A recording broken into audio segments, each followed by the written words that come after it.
Okay, so as you saw previously, there will be spoilers for both the first and second game in this podcast. So Yeah, be warned of that. We'll try and avoid spoiling Sky Third, but uh, there might be a bit that we'd say about of foreshadowing Sky Third, but nothing outright spoiling it. So yeah. But with the introductions done, hello everyone. This is Chat no Kiseki. This is me and Redacted's podcast. On this episode, we're going to be talking about Trails in the Sky Second Chapter, the sequel to Trails in the Sky First Chapter, and and wow, this one's a big one, yes, it is. and we have a lot to talk about. This game is a long game. It's got a lot of shit to cover, and it is amazing. Yes, it is. It's actually my personal favorite Trails game. So Yeah, this game is like tied for number one. Like I go between this game and Azure all the time. Like it's yeah. hard. Yeah, this game and Azure are probably the two fan favorites. I don't like Azure as much as most people do. I can definitely see why it's good. It's just once again had an unfortunate way of playing it, so I'm planning on replaying it hopefully before we get to Azure in this podcast. But that's my current stance of Azure is not as good as I could be. Yeah, but like but yeah, like I'm very torn between the two. Like it just depends on how I'm feeling. Yeah. But anyways, with that out of the way, all right, let's begin to talk about Sky Second Chapter Yes. and where else can we start but the beginning? Um, by the way, this game right at the beginning outright spoils first chapter. Yep. Yeah. Yeah. So right now I'm going to be talking about spoilers. Click off if you haven't played first chapter. Okay, 3, 2, 1. Okay, so the first chapter, second chapter starts off right where first chapter left off. Well, Yep. a little bit later, A couple hours. and like yeah, basically a couple hours later. Um, Estelle is distraught because Joshua is gone, and kind of left her on this really sour note. Like she's so distraught by him not being here, and now she's like setting on a quest to try and get him back. And while she's going back home, she meets up with this the green haired fellow. Um, Onion you know, Man. yeah, he tries to comfort Estelle because he realizes that like Estelle's like kind of in a shitty state right now. But like Estelle doesn't really take kindly to him too much. I mean, I don't blame him. He was kind of being a bit weird, Yeah. but he was trying his best to try and comfort her, and that's the thought that matters. But yeah, then Estelle eventually goes back to her home, you know, and then recuperates with some of the others to try and figure out a plan to save Joshua. Yeah. And it And is a very, very good opening because like was said previously, it starts literally hours after the ending of first chapter, which is good because the ending of first chapter was such a brutal cliffhanger. yeah, So so so yeah, a lot of the game is spent like trying to trying to like go to different places around the world again. You travel around the world again to try and find out where Joshua's gone. And then like there's also some sections in the game where you get to control Joshua as he's off doing his own thing. yeah. I know there's a segment at the end of chapter three, but and that where you control Joshua and he is like level 90-ish. If I Yeah, no, or is it level 70? One of the two. I'm I He is yeah yeah it's basically just there as like kind of like a little like interlude. Oh, what's Joshua doing? Well, what Estelle's off trying to look for him. yeah. The point that's trying to show that he's so much more is that he's just like so much stronger than where Estelle is because Yeah, he is a lot higher leveled than Estelle than unless you're on New Game yeah, Plus, Estelle would be. yeah. So Also, like another thing is that like Joshua in this game is very much very different than how he is in first chapter. Like because in first chapter, he's a kind, sweethearted kid who wants to do good by others. But in this game, man, Yeah. After Wiseman fucking actually fucked him up, like he's practically emotionless. Yeah. Like Yeah. it's kind of hard to watch sometimes. Yeah. Like is this Yeah. really the same person? Like you start thinking that a lot, you know? Yeah. It's very cool what they do with Joshua in this game. And Like there's a moment they later like on in chapter 6 that's just one of the yeah best they moments like in the series. they like flip the entire like dynamic on its head. Yeah. And one thing I really like about Estelle in second chapter specifically is her arc about how it's like about how she has to stand on her own 2 feet now because she used to be able to rely on Joshua to make like the rational decisions, and now that she's on her own, she has to stand on her own 2 feet and make those decisions for herself. And like that's why personally, when like in chapter 1, when you're picking between Shara and Agate, I pick Agate every time because it's just, in my opinion, it fits better with her arc because it's a situation she's not used to. On top of Agate fitting the characters better in the few arcs, in my opinion. But for me Yeah. at least, So, though, it's just but so yeah, good the way Agate fits into Estelle's arc. So, yeah, yeah.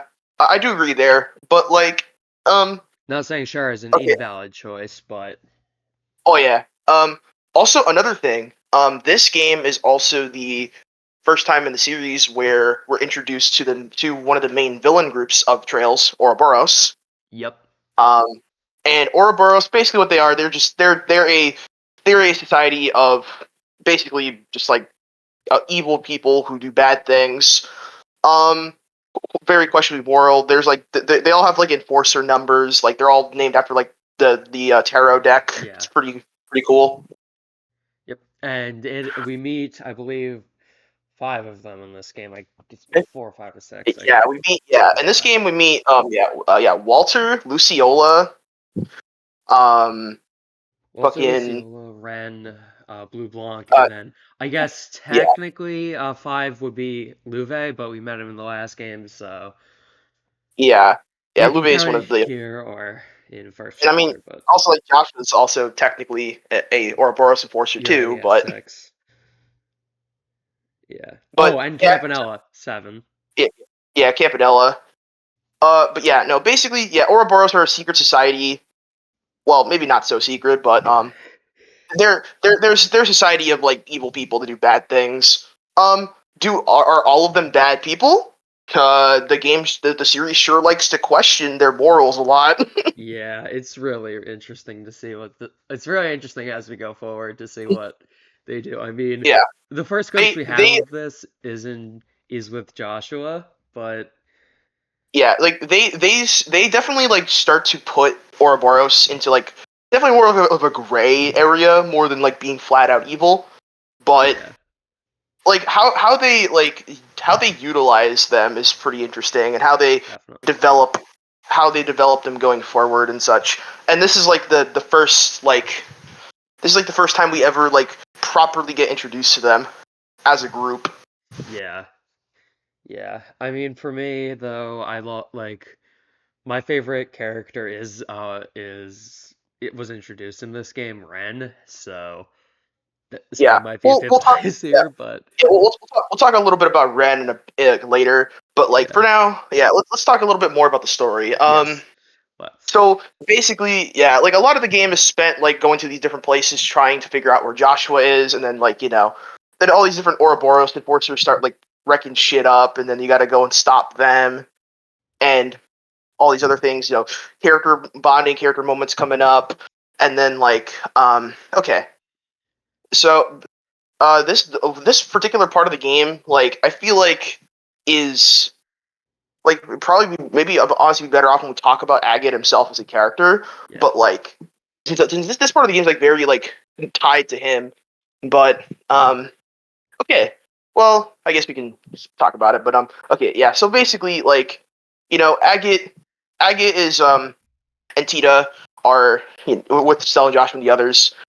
They go into uh forgot where it was, but They go into like a cave area. Forgot what it was Oh, called. the you mean the penguin area? Yeah, the penguin area. Yeah, Like, and then yeah, like they go in limestone there, and cave. then yeah, they limestone cave. They go in there, and they find well they the character you met in the first game, First Lieutenant Lorenz, but like by this point his name is Lenhart the Blade Lord, Yep.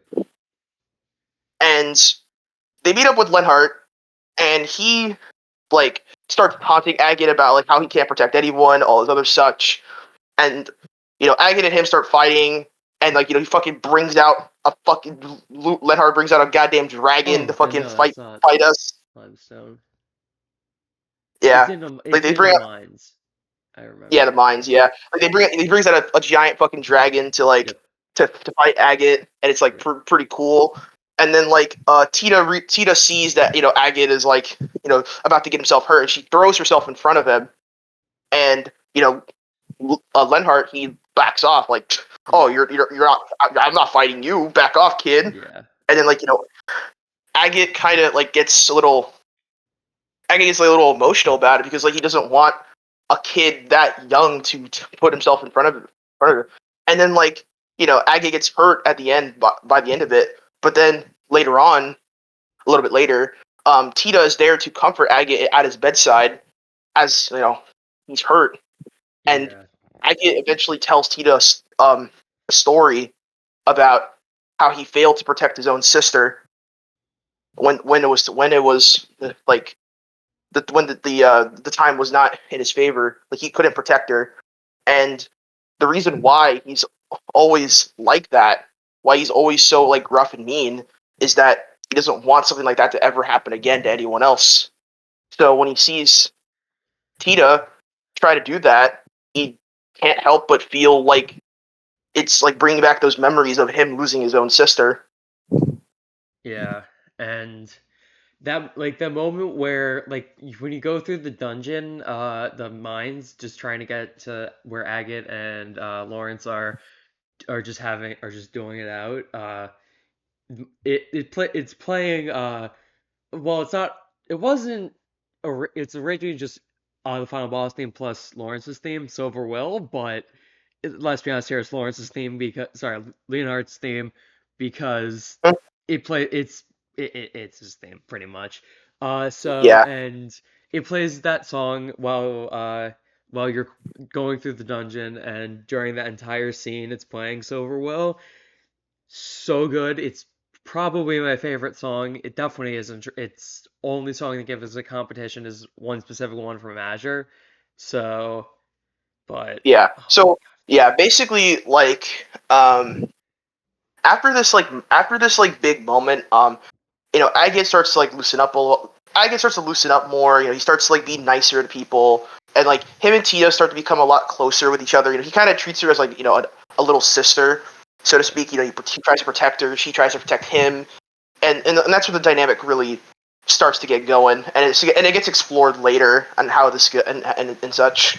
Yeah. Although minor spoilers for later arcs, but I really don't like it in the direction that the writers are going with that. Yeah, But like Uh, we'll get don't to it know. I don't later. know if I should. Yeah, I probably should just say this outright.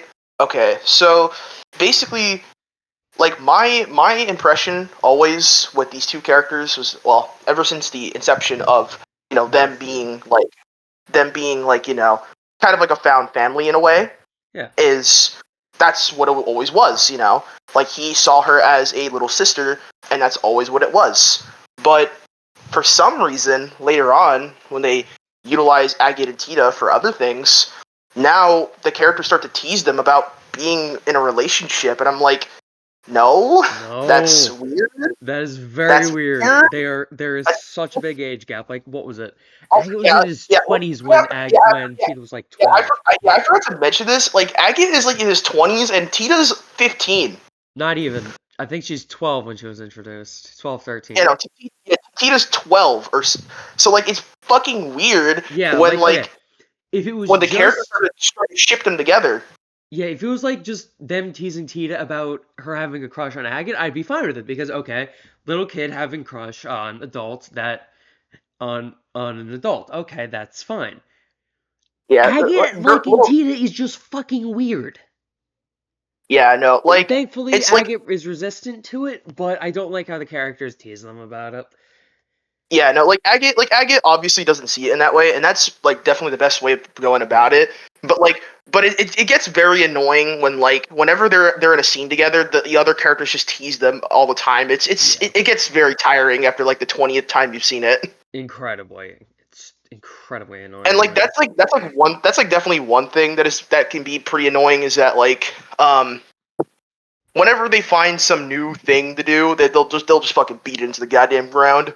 Yep, yep, But yeah, like, but judging by how it is in this game, it's great. That everyone treats it with respect. You know, they don't try to take it any further than them being them being family. Like, and I like that. That's how it should have always been. agreed, agreed. Like, yeah, like in second chapter, I love their dynamic, but like in later games, I don't like it anywhere near as much as I do here. Yeah, like the part of me wants to believe wants to kind of only see the good parts of it, but when you're analyzing something you love, you gotta always like look at it from both point of views, like look at it from the good side and the bad side. Yeah, Like as much as we want to like scrub away bad parts of things we like, the flaws inevitably show up anyways. yeah. Anyway, back to second chapter though. Yeah, but yeah, we are just like talking about the arc there at going on there. But yeah, so it's standard fare for the most part. You're still going around trying to figure out where Joshua is. You see what Joshua's doing. Josh was actually hanging out with the Kapua bandits Yep. from the last game in this game, Yeah. Yeah, and and then that leads to like there's okay. some there's yeah, there's some funny moments between Joshua and the Kapua bandits. As Yeah. per usual with these characters. But yeah, Speaking actually, so as we know, Estelle and Joshua, well, Estelle likes Joshua and Joshua likes Estelle, but we as we go in this game is Chloe also likes Joshua, and okay, that's fine. I can live with that. Then Josette falls in love with Joshua. Okay, okay, this is kind of yeah, so I will give they Falcom credit though. They did not give us an option to romance anyone. They just went with the one they wanted, and I think the story turned out better as a result. Yeah, I think the reason for it though is that like they probably always had that was probably always the intention from the start, Yeah. and the only reason why they even had like Chloe and Josette there were to kind of like be foils a bit, or to Yeah. probably just throw in a little bit of conflict. Yeah, like okay. Chloe I think would have been interesting because there's at least foreshadowing to it in first chapter. Like well, not really foreshadowing, but like there was a like Estelle was teasing Joshua about liking her. Okay, you can see that as foreshadowing. Okay. And then with Chloe, it's like I find that her and Estelle are kind of contrast in a lot of ways. Yeah, But I was talking about this in the last episode, but yeah, like Chloe was very much made to be like the direct opposite of Estelle. yeah. And then it was just and then with Chloe and then like I think that would be interesting because it would I think that would have been fun because it would have given Estelle a reason like it would have that I think would have been interesting conflicts because it like they're opposites like what as what it might not might have see so yeah might have put some doubt in Estelle's mind like what if Joshua does like the more girl type with Chloe but Yeah, then but no. but then there's Uh, Josette like when those two just are constantly butting heads because of their very similar personalities I don't think that worked as well. Yeah, probably definitely not. No, like, so like the reason why I say is like yeah, Josette like obviously was there to throw in some conflict, and then Chloe was there to draw more of like a parallel more than a conflict. Yeah. Yeah, but yes, I will absolutely give Falcom credit for actually making a canon romance, which Yeah, uh, yeah, get used to it. There's not very many of these in Trails. yeah, don't get used to the next one. The next, if I remember correctly, the next one that's revealed to be canon of main character of at least one main character is in Reverie. Yeah, and then like, well, And then like if you want to go a game before in Cold Steel 4, there's another one that's revealed there that's Oh like yeah, really yeah, you're good. right. Sorry. That, that, Cool. that one Yeah, that one's like really really good. But like yeah, we're not gonna talk about that yet until we get to the CS4 episode. But yeah, yeah. It is such a good moment though. I love it.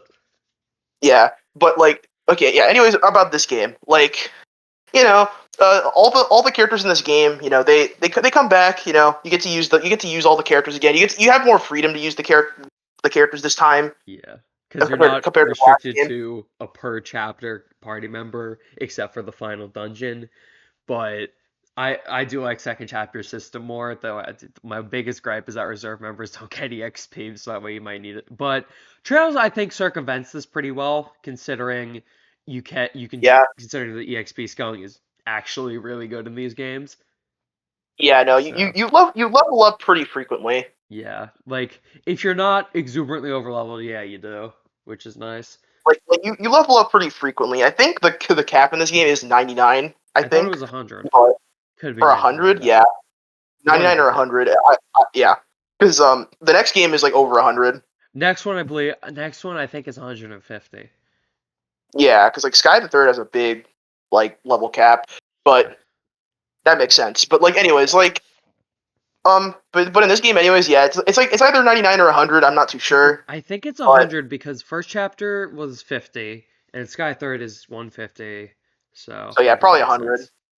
So yeah, probably 100. But yeah, like you probably are not reaching level 100. Most definitely not. Probably, yeah, like you're probably gonna end this game like around like level 70 or 80. I ended it around 90 personally, but Yeah, like it's like around like the 80s or the 90s probably. yeah. But like um, this game is pretty long. Like this game is like double the length of the first game. Yeah, like prologue, 8 chapters, and then the finale.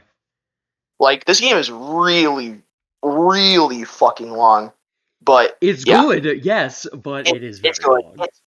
It is a long game. Yeah, this might be one of the longer Trails games besides like some later ones. But yeah, Yeah, at least for the earlier games, like it's not for the PSP games. I think it's I think it's one of the longest, if not the longest. this game is way longer than first chapter and third. Yeah, unless you're But doing no, all the okay, side content and all the doors in third, but yeah. even But third. anyways, like let me talk about another like pretty important part of the game.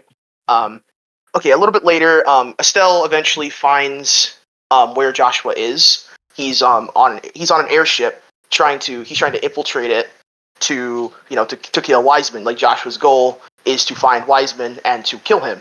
Yep. So Estelle finds out that he's doing that, and she chases after him on the airship. But in doing that, Estelle got captured by Ouroboros Yep.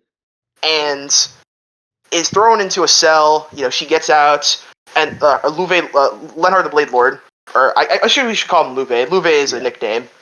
Um, Luve lets her out, and then they have like a little talk. Like this is something that I think is really cool, where like the game lets you talk to one of the villains, or I Yep. guess villain in this situation, but like antagonist. But they let you talk to like the supposed bad guys in the game, and kind of see what they're coming from. Like on equal grounds. We're not trying to fight. We're not trying to fucking do anything. We're just talking, and I think that's pretty cool. Yeah. Yeah, and So then in that conversation though, yeah, the conversation that they have is very insightful on a lot of things. So yeah. basically, this is where we first learn about the Hommel incident, and the Hommel incident is one of the most important plot points in the entire series. They reference it like all the freaking time. Constantly, yeah. But like, long story short, the Hommel incident basically, there was a small little village off the coast of Erebonia, and Erebonia is a different place in Maria. It's above Liberal, so It's above Liberl, I yeah. think you can So get yeah, around that. Hummel was off the coast of Erebonia. It was a small little village. People lived there happily. Joshua, Luve, and Joshua's older sister Karen lived there happily. They spent their days there. They had a lot of fun, all that such. Until one day, where a Jaeger Corps goes into the village and kills everyone inside, and and this but by the cause of this, Joshua's sister passes away. She gets her life taken away by these people, and it sets off a chain of events where Louve, like, he leaves. He gets corrupt. He eventually gets put into the hands of Ouroboros, becomes a strong swordsman because of it, and Joshua is traumatized by this event, and also becomes a part of Ouroboros because of this. But because Wiseman wanted Joshua to be like the perfect assassin, he like suppressed his emotions and memories, so he would never like know about that ever again. Yeah. And then for the reason why it sparked the 100 Days War that was mentioned in the first game a lot, and which killed Estelle's mother. It was the first time it Yeah, was mentioned, but the reason yeah. why it sparked the So 100 Days War was because the Jaegers were dressed up as Liberalian soldiers. So, yeah, so yeah, so basically, to surmise, this entire like incident is literally just a stepping stone to start the 100 Days War, and yeah, it's it is foul, bro. It is so foul. yeah, and it gets worse late when as is revealed during the final boss. So, Yeah, yeah, no, whew, like basically, yeah, you find out about this, and it is fucking awful. And like Louve like relays this story to Estelle, and like Estelle kind of confides in Louve, like, oh, maybe you weren't always a bad person, all this other such. But then Louve's like, oh, well, I gotta follow my path. This is the path I chose. I have to be the strongest swordsman who ever lived, so I can protect people that I couldn't protect before. yeah, But yeah, because and he's the bad guy. He has to be the one against us, and it's pretty sad. But yeah, yeah, as soon and as this is then over, Louve just is like, you know what, Estelle, go. You can go. yeah, and then if you want also if you want to see the entirety of Luve's backstory, I would highly recommend reading there's a manga release Sora no Kiseki Guided Luve Monogatari.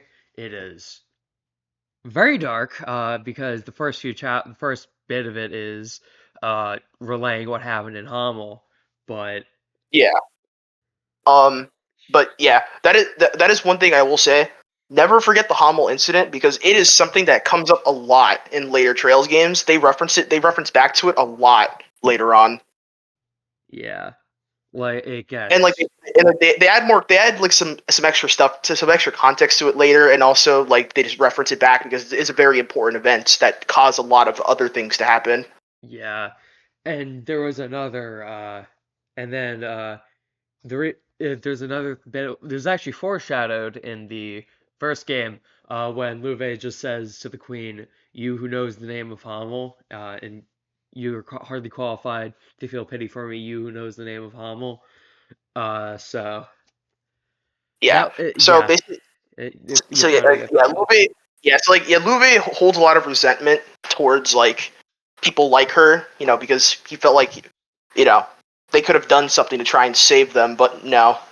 Yeah, yeah, it was a, but and then And because then okay, yeah. So yeah, after like Luve lets Estelle go, she like he lets her go, and eventually Estelle finally reunites with Joshua after a brief boss battle with the best character ever, Gilbert. yes, Blorf.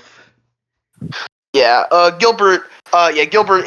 He's a stupid, dumb villain from the last game, Yep. and like people thought that like everyone thought back when they played the game, oh, this character will never come back, right? Nope. But no, Gilbert's actually back in this game as an enhanced Jaeger. He comes back at Fairmount, but Yeah, like they brought him back as a goofy villain, and like yeah, he's basically like the de facto joke character of Trails. yeah, yeah, And like yeah, it's pretty good. Like you fight against Gilbert, he halts your path, and then like finally Estelle and Joshua reunite. Estelle like finally gets to be with him. But like Joshua doesn't really want anything to do with her. Like he just kind of wants to keep trying to stop Wiseman. Like sure Estelle's back, but like he doesn't. It's hurting Estelle a lot that like Joshua doesn't really seem to care that much about them being together again. And then eventually they stage an escape to get out, and they fall off the airship into the ocean, and Yeah. then oh fuck, this is the scene that happens afterwards is like, oh my god, One of the this best might be scenes in like the one of series. this might be like top three scenes in the entire series. Like, okay, so basically, Joshua and Estelle are on the shore of a beach, and basically Estelle and Joshua have like a heart to heart about all their life and such. And Joshua is saying like oh, I'm not worthy of like being loved by anyone because I hurt people and I've done bad things for the sake of someone else, so on and so forth. But then Estelle relays to him, but the Joshua I know loves people.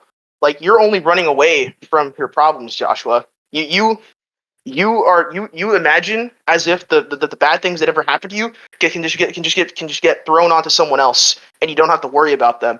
But eventually, you're gonna have to come back and deal with your problems and move on from them. You love people so much that you're afraid to hurt them. Yeah. So Joshua runs away from his problems because he's afraid to hurt people. He doesn't want to. He constantly runs away because he doesn't know how to deal with it. But Estelle, in a very charming line, says, "I'm the number one Joshua watcher in the entire world. I know exactly how you feel." Yeah. And she like, and then eventually there's this little detail that I love a lot. Where okay, throughout the entire game, Joshua's eyes. His eyes have no color to them, right? They're all one solid color. They look lifeless, not like with nothing inside of it. But when Joshua finally cries after Estelle tells them all this, you see the color in his eyes come back, and it it just shows that like that Joshua has truly changed, that he's truly back to how he was, and that he's willing to see things through to the end. Yeah. And another thing, um, also a little funny thing they put in there. Estelle is like, "Oh, Joshua, it's all your fault that my first kiss got ruined. You gotta make up for it." And then like Josh was like, "Oh, yeah, you're right." And they like kiss, and it's like it's a very sweet scene. And then fucking Josette shows up and is like, "Hey, who the fuck is this bitch?" Yep. Yep. Yeah. But no, like really, like this scene is like one of the best scenes in the entire series. Like Yeah. it is like the build up throughout this like throughout the fucking like countless hours you spent trying to get Joshua back, and this is the payoff for it. Yep. Yep. And then the game just keeps firing on all cylinders from there. Yeah, yeah. No, after Narrative that, wise, there's one chapter I'm yeah, no, not the after, biggest yeah, fan of. yeah, no, after that, you have Joshua back. You have one of your best party members back, Yep. so you could finally use him on regular teams, and like he's really fucking good. Yeah. And Definitely. uh, and like yeah, the game keeps going from there. You do some other things like you go around these towers to try and like get to the Liber Arc, which is a place that the main villain George Wiseman wants to go to. His whole thing is that he wants to reawaken the Oriole, which is a ancient artifact that's able to grant anyone's wishes. It's a Septarian, which, what are Septarians, you might be asking? They're gifts given to humanity by Adios. Yeah, There's more in-depth explanations in later games, but yeah, those are but later yeah, but games. yeah. All you got to know now is that yeah, he's trying to reawaken one of these Septarians, and the Oriole is able to grant anyone's wishes. And yeah, Wiseman's wish is to make an entire world where he can make strong soldiers that are loyal to him, and Yeah. humanity suffers because of it. Yeah, I mean, But first, but before the Liber Arc awakens, there's Chapter 7 where you go around to the Tetracyclic Towers, which, if you remember from the first game, those are those are like the Asmelis Towers, stuff like that, that Professor Alba was investigating. Yeah, Now it makes sense why he was investigating those towers, yeah, because yeah, they're the last yeah. He seal was, placed on the Liber Arc after you defeated Reverie in the robot, not the game. So yeah. Yeah, he, no, yeah. It puts a lot more context to like why Professor Alba is always going to these places because he's not actually Professor Alba. He's yeah, fucking he's Wiseman the you're Faceless, Weissman the Faceless. Yep, it is. Yeah, and and then so yeah, you go around yeah. to each of Wiseman, the yeah, Wiseman is a fucking piece of shit, bro. yeah. This guy, if the word evil was in the dictionary, he would be the picture on the dictionary for Oh evil. yeah, oh yeah, yeah. He is a heartless motherfucker. This guy doesn't give a shit about anything. He is my most hated character in fiction, but he is such a good character though. Yeah, the thing is the reason why he's so good is because of how fucking like ungodly evil he is. He's probably like the Yeah. best of all like because Trails has a lot of villains that are like I'm evil because I am, but he's probably the best of the I am evil because I am evil. Yeah. Yeah, because there's no room to sympathize with him. Yeah, no, So, there's this guy. There's no sympathy with this guy. This guy is a yeah. horrible person. Yeah. Like He like will he will his he will he will use you like the puppet you are. yeah. Yeah, I think the most interesting part for but then well, once you each of the cyclic towers are guarded by one of the enforcers. Luciolo Ren, not this is not in order. I forget the exact order. Blue Yeah, Block, Walter, Luciola, and Ren. I know Ren is the final tower because yeah. Ren is the last oof, one. Yeah, but yeah, you go to these towers to stop the enforcers from helping Wiseman to achieve this plan. And basically, like during these fights, you can bring certain characters to your party this and one get you some have extra to. dialogue. Yeah, for this part of the game, you have to. Yeah, yeah. You have to bring certain characters with you to like get like because it makes sense. Like, oh, I gotta bring Walter for Zin You have to because bring Zing for Walter. yeah, I gotta Backwards. bring Zin for Walter. Yeah, I gotta bring Zin for Walter, and I gotta bring Sherazard for Luciola. All this other stuff, Yeah. you know. Yeah, and then for Ren, most people I assume would have beaten the game by this point, but if you haven't for some reason, ju- just bring Death Block to like death bring something that blocks Death Blow because her opening move has a chance to Death Blow you. I've seen someone on YouTube have get all four characters Death Blowed way before they could do anything. It was kind of funny, Yeah, but it is absurdly stupid that that can happen to you. yeah, no. Okay, and basically, you go to all these towers to try and stop the plan from happening, and that's like this is like the penultimate like this is like the chapter right before the finale, I believe. Yes, chapter 8 is. And Oh, no, chapter 8 is. It's chapter 7, then chapter 8, then finale. yeah, yeah, no, okay, but yeah, you go around these towers doing these things, and yeah, you stop the villains again. But I think this might be a good time to actually talk about particular characters. But That okay, is one so thing I want to mention in chapter 8 beforehand. yeah, Okay, this is a very good narrative chapter, but holy shit, is it a horrible gameplay chapter because you can't use your augments at all. Unless you yeah, so have the basically. zero field generator equipped, which Yeah. So basically, oof, what happens that because Weissman's trying to get all the orbital energy around Liberl to charge up to charge up the Liber Arc, the entirety of Liberl is on a fucking orbital shutdown phenomena, and you can't use any of your arts unless you equip a particular accessory that lets you use them. But the problem is that every time you restore the power to a certain place, you have to get rid of one of these accessories. yep. So you don't always have one, and it's fucking annoying. Yeah, it is. And if you're using a character like Tina who uses a normal cannon, she can't do shit unless you have a zero field generator equipped on her. Yeah, no, like it is a very like I get it like I get like from the thematic standpoint like why that is, but like it is so It annoying in the is gameplay that you one just of the can't worst you things don't have that's you happened. don't have like access to like 90% of your kits on some characters. Yeah, yeah, it is not a fun chapter. And then, although the end of it though, is so worth it though, because Yeah, the scene with Olivier, is hilarious. Like, yeah. it Yeah, is, and in this game they try to draw like a parallel between like some of the enforcers in this game and like one of your party members. And yeah, for Oliver it's Blue Blanc. yeah, And a lot of funny stuff happens with that because yeah, Oliver's whole thing is that he sees the beauty in love and like compassion and such, while Blue Blanc he sees the beauty in destruction, death, chaos, yeah.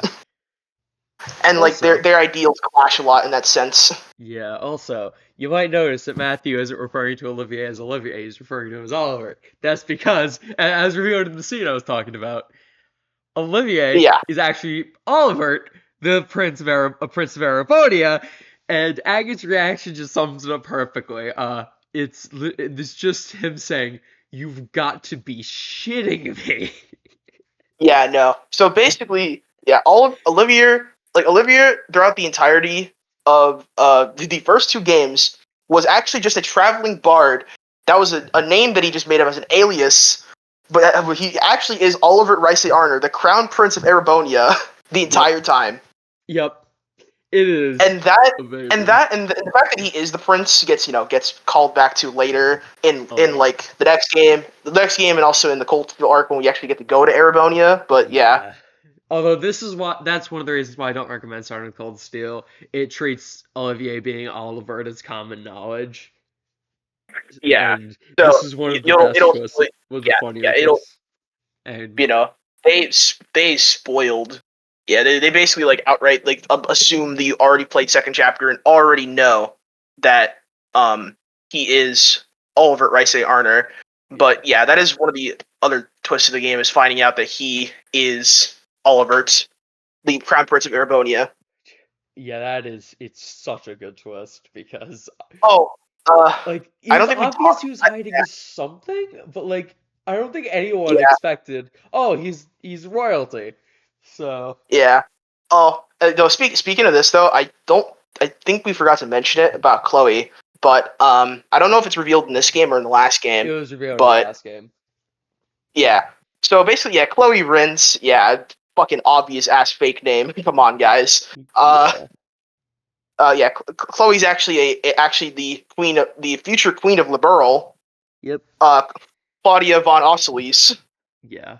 And And it's pretty interesting to see that like yeah she was going undercover and she was like basically going undercover at a school and like just yeah. trying to live a normal life, but she actually was with freaking royalty the I entire wonder time. if that was done to. I wonder if the Chloe being Claudia twist was done to take attention off the potential Olivier being Oliver twist. Because, like, Maybe, Chloe is maybe, so obviously a fake name. Like, and, like, yeah, and it was like, oh, she's royalty. Okay, that makes sense. Surely they're not going to do that again. Oh, they did it yeah. again. You wouldn't think so. And like Olivia Lenheim sounds like a pretty like it sounds like a name that like someone would have, you know. Yeah. Like Yeah. Chloe Rins sounds kind of suspicious, Yeah. but It like is yeah, so good but though. yeah, we forgot to mention that in the last part. But yeah, Oops. she is a the future queen of the Burl, and that becomes a little bit important later, but not too much. But And they were and Oliver and Claudia were arranged to be married at first, which, yeah, oh boy. that's interesting to think about considering certain other things. Yeah. Yeah. Um, but yeah, in this game, the characters get to interact with each other more.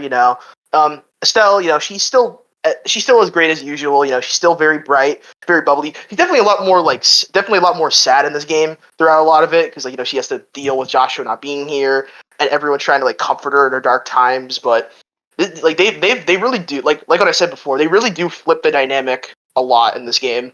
Yeah.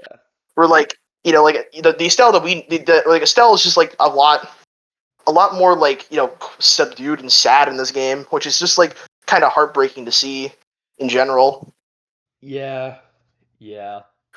But I will And say by the end, it is definitely apparent she's a more mature version of her first chapter self, but she's still yeah, definitely Estelle, which is yeah, great she's still because Estelle is my favorite protagonist in Trails because Van might beat out Estelle eventually, because I haven't finished Daybreak 1 yet, but or not obviously I haven't finished the entirety of the Calvert arc, but so far he's second or third. I don't know if he's better than Lloyd yet though. yeah. So basically, the version of Estelle in this game is definitely a lot different than the original game. She still is Estelle, obviously, but Yeah. an Estelle that definitely got a dose of reality of how bad things can possibly get. Yeah. Things are not always going to go your way. Things are not always going to be amazing and such. But you Yeah. know, through hardships and through hardships, she's able to find the answer to what she's looking for. Find that she could stand on her own. She doesn't have to always rely on Joshua for everything. But then also realize that people do care about her, and he makes a positive impact on everyone else around her. Yep. Yeah, it It's is. It's it's amazing. it's so good to see. Like Estelle is so good because she's kind of like the person we kind of wish we were. Someone who's just always so positive and bright about everything, but Yeah. despite all of it, keeps pushing forward. Yeah. Yeah. Despite all the Estelle's. hardships in her life, she pushes forward, never gives up, and just it's just something that a lot of people can relate to. Feeling like they have something missing in their life and they want something more out of it. Yeah. Yeah. Uh. Yeah. Second chapter is just an amazing conclusion to first chapter's stuff. It, I say yeah, conclusion. But I'd say it's an amazing continuation of first chapter, and then yeah. Yeah, basically, and then there's another character that's very important to Estelle's story besides Joshua. Um, that we can touch on a little bit here. Okay, so basically, there's a character named Ren, right? And Ren is one of the Ouroboros supporters you meet in this game. And you don't think too much of her, right? She's a child. She's a murderous child that has a giant robot, and yep. she likes murdering people because she's evil. You think that's all it is, right? But Estelle kind of feels bad for her, how can a child so young be part of this evil organization? There's got to be something going on, right? Yep.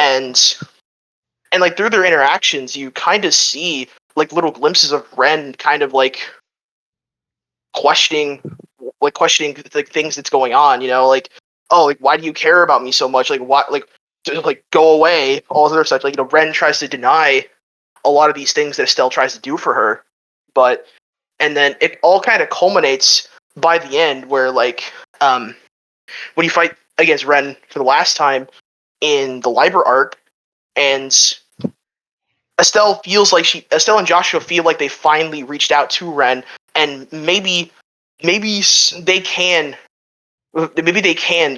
find good in her and save her.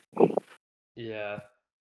Yeah, I mean, I said this earlier, but Ren's my favorite character in anything, but we can't really touch on why here because she Yeah, is Ren. Yeah, in this original arc. Ren is a character that I will say you definitely keep your eyes on because she's a character that comes back a lot, and Yep. she's very important to a lot of things. Even when she's not the main focus, she's still an important part of the game. I'm pretty sure she's And the only character that's had an appearance in every single arc, if I'm remembering yeah, correctly. probably probably either her or Oliver's, but No, I don't wait. I don't know if hang on. we'll talk about this after, whether because I don't want to accidentally spoil someone on Yeah. Um. Daybreak. Yeah. Yeah. Yeah. I'm not too sure. I was just like thinking about it because like, but yeah, like Yeah. basically, um, yeah, like Ren, like yeah, Estelle and Joshua feel like they finally reached out to Ren in a way. Maybe they could try and save her at some point. They leave this plot point like intentionally open Yeah. to maybe try to explore it later. And well, because I keep talking about it, yeah, they do explore this later, and it pays off. It pays off in a cool way. We'll talk about it when we get to there, get to that game. But yeah, Yep. Yep. And it is. Yeah. Ren is yeah, like, super well written and is yeah. fantastic. Ren in this game, yeah, she's like evil, she's mean, but like there are Though, glimpses of like what she'll become later. yeah, for me, Ren was like a mid-tier character, like middle of the road character for me in Trails. But by the time I finished the series, she became my favorite character. So, Yeah, no, she's really good, and like she's a really cool character. But like yeah, like but for now at least we'll just keep it limited to how she is here, and here she serves her role fine yep, as another villain in the group with a little bit of like with like a little bit of like foreshadowing for what they're gonna do with her later. But yeah, yeah. And then each of the villains, and then when you fight each of the enforcers on the Liber arc, you don't need to have you don't need to have their respective party member with you, but which is kind of which and but if you do bring them with you, you have a bit of extra dialogue that you can say, yeah, and it yeah. is Basically, very yeah, very good. it's pretty good. Yeah, like Zin. If you bring Zin to fight Walter, yeah, basically like the whole thing is that like yeah, Zin, Zin feels very much like responsible for a lot of things that happened to Walter because like okay, basically Zin and Walter were both like students of a teacher of their master, and Walter was the more like active, boisterous one. He was always trying to fight people and shit, and because of his rashness, he challenged the sensei to a duel and killed him Yep. to prove that he was stronger. And Zin did not take very kindly to that, and they butt heads over it. It's a big thing. It's not the plot line's not resolved yet, but like yeah, Yeah. And then uh and then that one it's then one of the guild receptionists, Kilika, I believe she's from Zeiss, actually intervened is that not intervened in this one, but she also trained under the same master, and yeah, it yeah. So was like they so so they're all like pretty close in a way, like. yeah, And Zin and Walter, like they fight against each other, and they like, oh, we're gonna settle the score, so on and so forth. But like, oh, we gotta keep it on hold, blah blah, whatever. But yeah, like that's the reason why Zin and Walter are like so they don't really like each other very much because this guy murdered their master and just only cares about being the strong tough guy in the room. yeah, Like and um and like the thing is, and I guess like the idea is like yeah, like Zin's supposed to be like the quieter, like more humble one, and then like Walter's the not so humble one who constantly wants to show off all the time. yeah, yeah, And like it spawns some cool stuff there. But like yeah, like I said, the plot line is technically not resolved. Like yeah, even all of these years later, like it's yeah, still kind of like because left open. I don't know if they're ever gonna like really complete it, yeah, like because conclude it. But Zin disappeared for 2 arcs. yeah, Zin's disappeared for a long time, and he didn't come back until much later. And like it's Yeah, still kind of the same thing as per usual. Like I yeah, said before, Zin is a character I feel really bad for, man. yeah, Like they like just don't do he anything was with him. yeah, he's okay. The best comparison I can make is Haru from Persona 5. Yeah, like the They, thing and is, like even there's then, so Haru many. has more screen time than Zen, which I didn't think was possible, but here we are. Yeah, probably, yeah. Like I don't know, like the issue is that like there's a lot of interesting things going on here, but the problem is Yeah, there's no like satisfying payoff to any of it because they just keep dragging this fucking conflict out constantly. Like even by Daybreak 1, where you see Zin and Walter again, that's still the same thing. yep, Yep. Like they brought them back just to like do the same thing again. I don't know. Yeah. They probably brought them back Like, because they had to, because people were demanding Zen yeah, back, and it finally yeah, got to the yeah, counter like there. I get why they're back, but they probably could have like utilized them a bit better. Yeah. Yeah. But yeah, like I don't know. But yeah, like Zen is definitely like the one of the characters that I feel super bad for in Trails. Like I like him, but like Oh man, yeah. they just they do not like him very. The series in general doesn't like him very much. Yeah. Yeah. I But mean, at the very yeah, least, he got brought back. he did get brought back, which is cool. But yeah, Better there are a than couple some other characters. characters from Sky. Yeah, the other characters haven't returned, but like yeah, like he's one of those characters I do feel bad for. There's a couple other ones I do feel bad for that I'll talk about a bit later when we get to those other games because I Yeah. feel like they also are missed potential in a lot of ways. But yeah, Yeah. And then Zen is definitely one of the first ones so early on that feels like missed potential. yeah, and then I mean there is one character that that's never gotten brought back after the Sky arc, but like that one makes sense because, their character arc was complete. So, Yeah, yeah, like that character not being brought back is fine. Like I don't yeah. mind them being gone for so long. Yeah. But yeah, but for Zen, like they just haven't completed it. Yeah, I mean for me at least, I wish yeah. Yeah, Zin's just an unfortunate character. Yeah, introduced too late in a story. Yeah. Didn't really have much to do in said story because it was not about him. Yeah. Doesn't get as much as the other characters, and it kind of suffers for it. But like, yeah, it's like yeah, the point I was trying to make was that yeah, they try to draw parallels between like one of your party members and the villain of the game, and yeah, one of those is Walter and Zen, and then I'll talk about another one here, and then I was talking about Blue Blanc and Olivert earlier Yeah. on, and then let me talk about the other parallel, Luciola and Sherazard. Yep. Um, so basically, the backstory behind that is that Luciola and Sherazard were both orphans. They were taken in by by a circus troupe, and they perform on the stage and all sort of such. And somewhere down the line, Luciola murdered their troop leader, and I don't remember the reason for do. I don't remember the reason He's for gonna it. disband the troop and Luciola killed him for it. Yeah, yeah. She's not having it. She's not having the disbanding the troop, and she kills him. And Scherzard does not take kindly to this, and you know, eventually Luciola fucking runs off, and then she becomes part of Ouroboros and all this other such, and it becomes a big thing where like they fight against each other, and then at the end of the battle, Luciola like jumps off the Liber arc, and her fate is left ambiguous.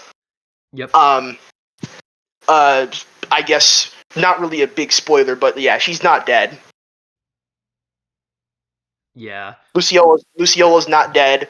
She as of for the most part, she is out of commission and she has not appeared. She's only appeared one other time as And that was a basically an Easter egg. cameo. And that was a As basically an cameo. Easter egg, And most a people cameo. and most Most people people I don't don't know think even that. realized it. Most people didn't realize it, but it was her. Yep. But yeah, no, she until further notice, she is out of commission. Like we don't know if she's like actually like even working with Ouroboros anymore. Really. Yeah, I got curious and checked the wiki. It just said missing under her as part of her description of Ouroboros Enforcers. It was, Yeah, I would believe that because yeah, like her fate is left very ambiguous. yeah, and then But they have not brought her back yet. They might at some point, but like we'll see. yeah, and then for me though, and then the final boss fight of the Enforcers is probably the hardest fight in the game actually. Is fighting Luve atop Like yeah, right so yeah, before basically Little yeah. Lake. Hey, yeah we talked about like yeah Ren and Estelle like the parallel they draw there, but yeah then the final parallel they draw is between well we were talking about it before Joshua and Lube, I mean, because there's they were also childhood friends. some parallels between Luve and Agate, but that one's definitely weaker than the ones between him and Yeah, no. Joshua. yeah, no, him and Josh are like that one is very apparent. Like they were both like friends from the childhood. They are very intrinsically involved around each other as characters. Yeah. And yeah, basically, yeah, like all this build up is all culminating. So finally you get your rematch with Luve from the first game, and damn, this fight is fucking hard if you don't know what you're doing. There's actually a button that lets you skip it, but on the PC version, it doesn't work, which is really funny because who's Yeah, playing the it PSP doesn't work. version? It just restarts the battle. So the only way to see the dialogue for skipping that like part of the game, you have to go onto there's a website called Trails in the Database Or you could just that play the PSP version, but don't play the PSP version. yeah, no, I would not recommend that. Worst translation to the PC version. But yeah, if you really want to see the dialogue for what happens if you skip that fight, like if the localized dialogue, anyways, the only way to see it, to my knowledge, is to go on Trails into the database, which is a website that logs every line of dialogue from Sky First Chapter all the way to Reverie, I think. Yeah, they had. I know they had. I know there's the. I'm pretty sure there's the Japanese Daybreak one, but I'm not. But that's all they've gotten to so far. Yeah, I They don't think haven't yeah, gotten English they ones. haven't done Daybreak one, English, so but they haven't done Daybreak one in English now, and I don't know if they will, but like yeah, so if you want to look for that specifically, you can find it. You could it's find it um on the database, and it's standard fare, like oh we weren't strong enough, whatever. But yeah, yeah, it but I was. just think it's really funny that like on the PC version specifically, you just have to win. There's just Yeah, no way around it. You have to win. yeah, whew, it's a fight, and it's actually, in my opinion, it's harder than the actual final boss fight. So It is very very tough. It's like basically Luve. If I had to like say this, like Luve's kind of like a skill check for the player. yeah, Like the game was pretty easy for the most part up until this point, but like he's very much a skill check for you to be like, okay, if you can beat me, you can beat anything in the game. pretty much, yeah. In this game, at least. Yeah, like if you could beat me, then oh you could beat the final boss fucking lickety split just fine. Yeah, and before we get to the final boss, I just want to give some. I just want to say something. If you've somehow made it this far, and you haven't played the game yet, which why? Uh, j whoever you bring to fight Luve, you're bringing to fight Weissman. Just so you know. So Yeah. there Um. is no break. Yeah. No. Like and yeah. Like for this fight specifically, like what I recommend is like use the art Chrono Down a lot and clock up EX. Yeah, Use clock up Chrono Down EX. on yeah, clock up EX to buff yourself, to buff your speed up, so you can try and be faster than Luve, and then Chrono Down him to slow him down. Yeah, Clock Up EX is nowhere near as broken as it is at its peak in the Sky trilogy with Sky Third. But that's mostly due to a specific party member, not because Clock Up EX is bad. Because Clock But Up yeah, no, EX is like in very it, good. yeah, clock up EX is one of the best like support, one of the best self buffs in the Sky. It's really Yeah. good. It's not the Gives best. you a That's probably buff. Earthwall or Earthguard EX. So Yeah, I just say clock up. I talk about clock up EX because like having a lot of speed is very good, especially for a boss like Luve who's super fucking fast. yeah. Also, Oh I'm yeah. pretty sure this was kind of a balancing thing they did on their part, where like he's one of the few bosses that could actually be hit by Chrono Down. Oh, most definitely. Most definitely. And I think they wanted you to use Chrono Down on him to slow him down, so you don't have to, so he doesn't constantly just like spawn clones of himself and Yep. like fucking throw AoE attacks at you. Yep. And then once you finally manage to beat Luve, you go down the elevator Yeah. to confront Um. Weisman, and But yeah. Yeah. Okay. But like, I want to talk a little bit about this. But like, yeah. Basically, like, yeah, after you fight, Josh and Luve fight. They clash a bit, and like, Josh was like, oh, like oh I've become so much stronger, like stronger than before, and then like Luve like kind of like Luve commends like Joshua's growth throughout this, but like even still he has to he is committed to helping Wiseman stop the Oriole, like sorry, committed to helping Wiseman like cause the Oriole and this great big miracle or whatever to happen yeah, despite it all, and it's like pretty sad to see because like a part of you is like, I want Joshua and Lube to to settle their differences and finally, finally be the family they always wanted to be all over again. But that's not how it goes in this situation. But yeah, then we move on to the final boss, and you finally go up against Wiseman in his first phase. It's not too bad. It just and then yeah, after you beat that, Wiseman fucking goes fucking ballistic, and he fucking transforms himself into this fucking goddamn abomination.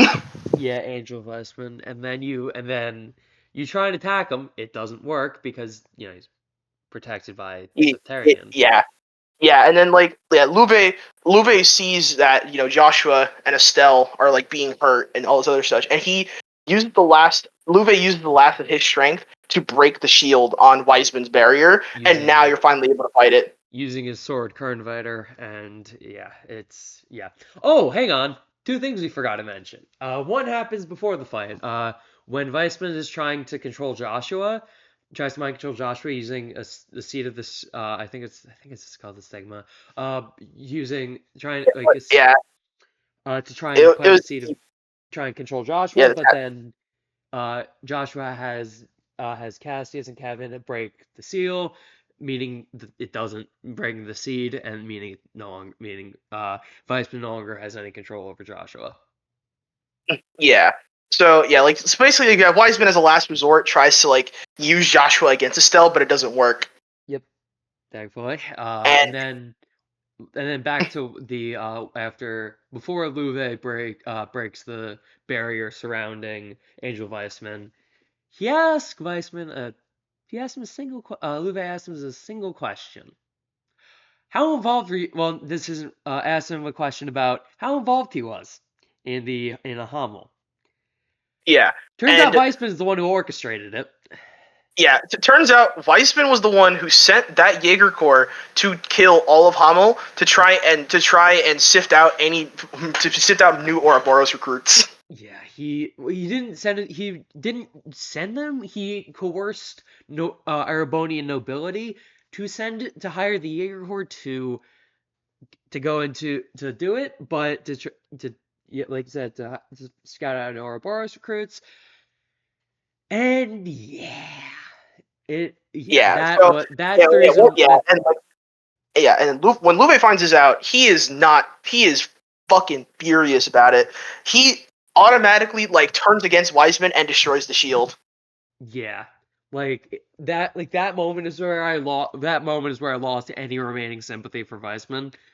So like Yeah, no, I yeah, didn't have much Luve, before, but now it was all yeah, gone. yeah, Wiseman was the one who coerced those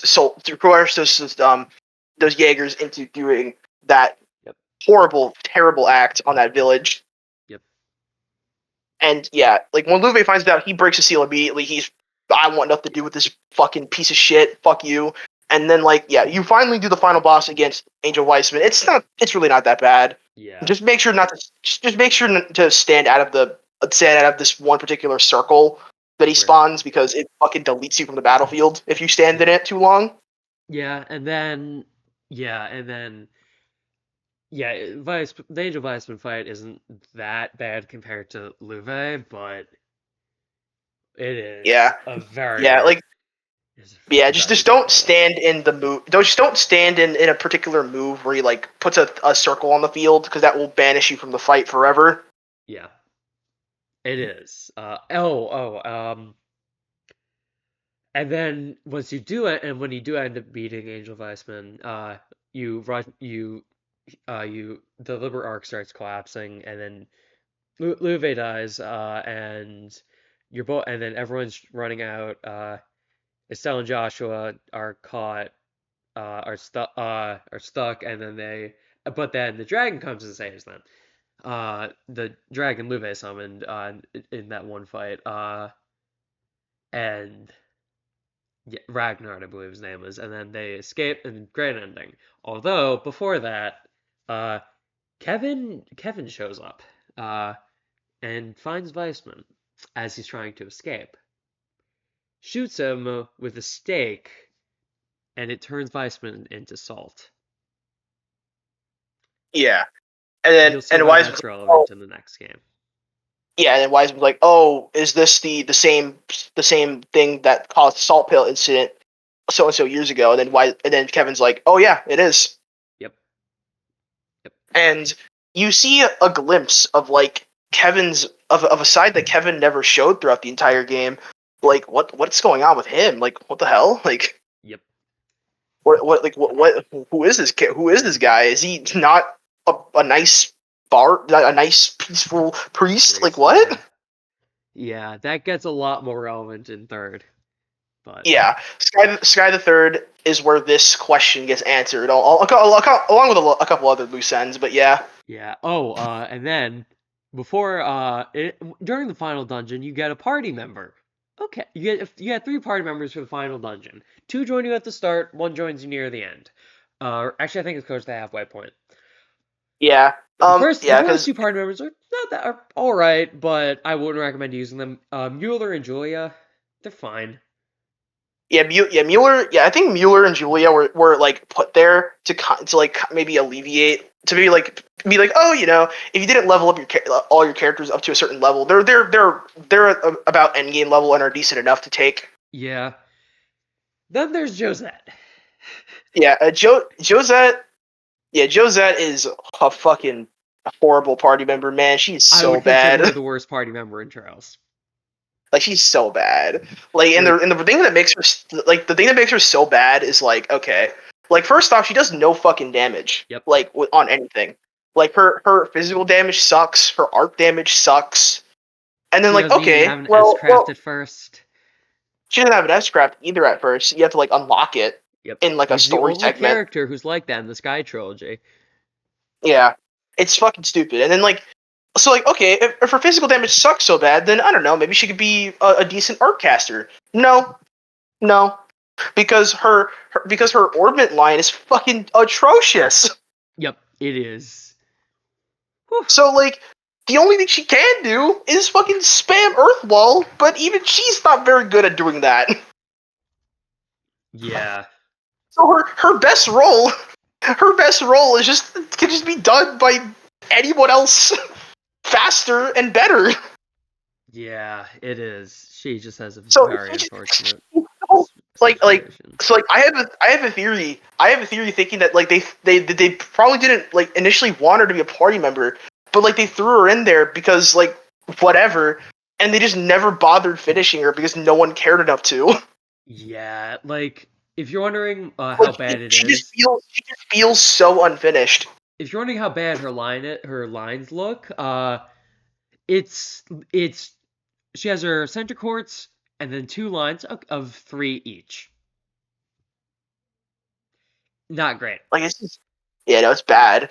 And like it doesn't help that her damage is just trash too. So like even if you Yeah. try to make her a caster, it just doesn't do very much damage. It's just like that's like the biggest problems with her is that like she just is so bad at doing damage. She has like no other role outside of doing that other than just like spamming Earth Wall. She's not even really that good at it.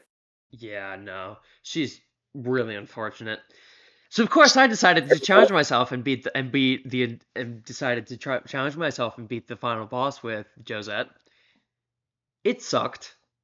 Don't Yeah, do what it's I it's did. yeah, it's not fun.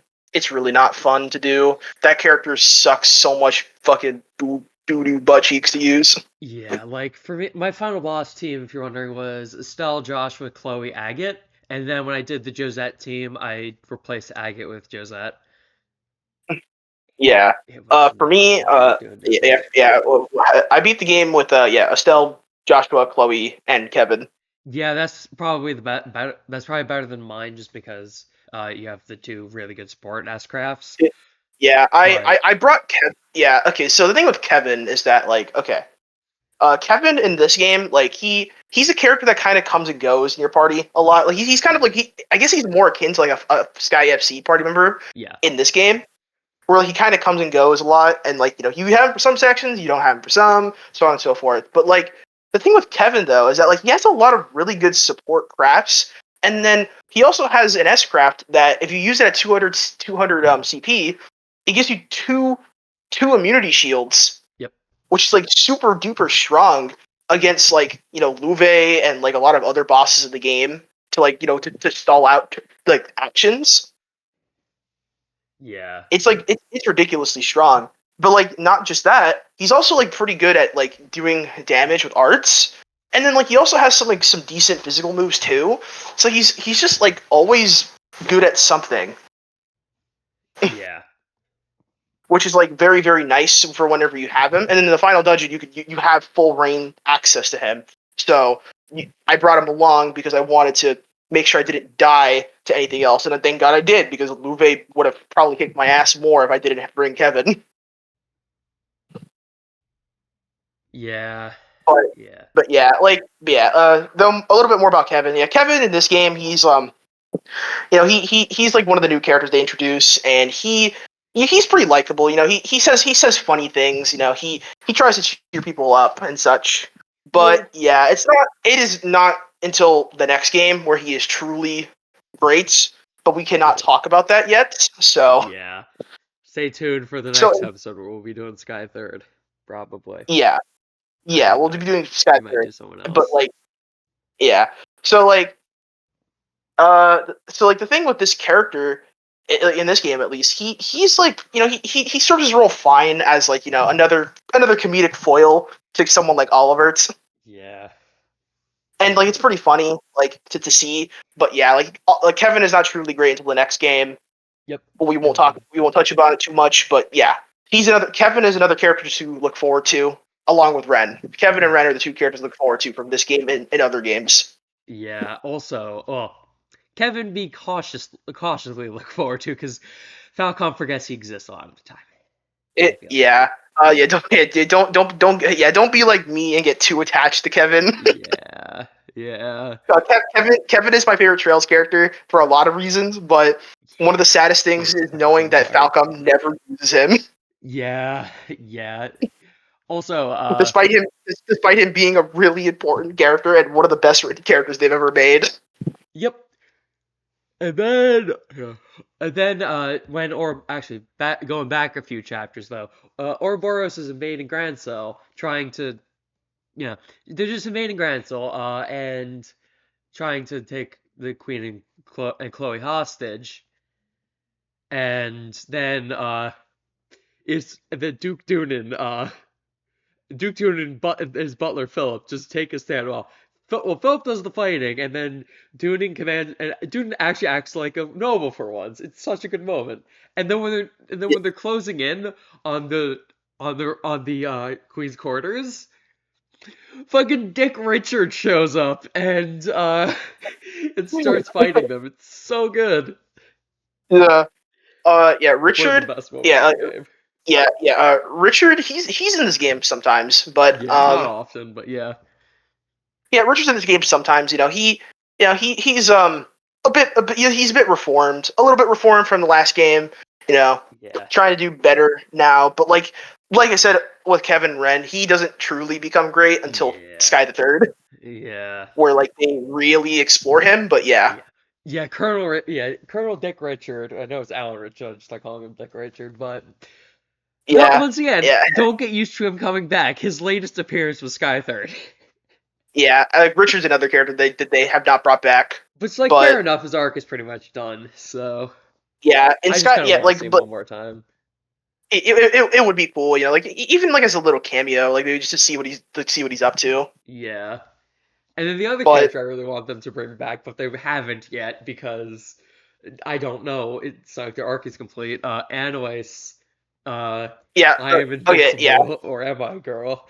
Such a Yeah, good, okay, so Annalise. fun. Yeah, Annalise I believe is also introduced in this game. Yeah, no, she was a character in first chapter, but she gets playable in the prologue in this game. Yeah. So basically, yeah, Annalise is a character that's always been here, but like in second chapter, they give her a little tiny little bit more to do. In the Yeah, prologue of the game, um, Estelle is training at the Bracer facility in Le Mans State, the Lockle, I and believe is their name yeah, of the facility. like yeah, she's going to that facility in Le Mans where like the Bracer headquarters is stationed, right? And her partner is Annalise, and Annalise is she is very much a character. She she's very much kind of like Estelle in a lot of ways. She's like very like bright and happy and like boisterous about everything, but like also with like a very like blatant underlying lesbian tone. Yeah, yeah, Like she is very like she is like she literally says like outright, "Oh, Estelle, like I wish we can be closer or whatever." And I'm like, "Oh, okay, yep, okay, Annalise, okay." But no, like, but yeah, Annalise is a very fun character. Sadly, very underutilized, but yeah. yeah, She's great. I wish she was used more than she was. yeah, Annalise is cool. But also another thing that I should mention about Annalise, she is a practitioner of the Eight Leaves One Blade School, Yep. which is a prestigious style to learn in Alzmuria, and it will be a name you'll hear a lot later with certain A other lot. characters. But she is she is the person we know of that is a practitioner of that style, and her grandfather is Yun Kafai, who is the founder of said style. Yep. It is very interesting. Like, And yeah, yeah, like I said before, Eight Leaves One Blade. Get used to that. That is something you're going to be hearing a lot later. yeah, especially in Cold Steel. Yeah, definitely in Cold Steel. Yeah, you'll Like, there's a find out few more about. characters here and there before Cold Steel, but Cold Steel's where it gets for Yeah, the we'll most talk part. about the our Lord and Savior when we get there. Yep. But yeah, Yep. until then, like yeah, get like that. This is another thing they set up here is like yeah, the Eight Leaves One Blade school, Yep. and yeah, like Annalise, yeah, don't probably don't get too attached to her. They don't use her. They do not use her really at all. She Yeah, probably which is should really return at some. unfortunate. They really should have her return, but she just hasn't returned yet. Yep. Yep. Oh, poor Annalise. Poor Annalise. Everyone loves you, but like sadly Falcom doesn't love you. Yeah. It's like everyone loves you except your except your creator. Creators. And okay, the thing is, what also is kind of sad about it is that okay, I like I said this a lot to a lot of other people about like bracers is that like yeah, Annalise is a bracer, right? And like they bring back bracers a lot. Like bracers are prevalent in every arc, and they're just easy characters to slot in because like they're problem solvers. They could be anywhere, do anything, right? But they'll bring back certain characters and then just keep forgetting Annalise exists over and over Yep. Yep. again. Like it So is one of goofy, their so goofy, bro. it is one of like Anime is one of the most forgotten characters by Falcom in Trails.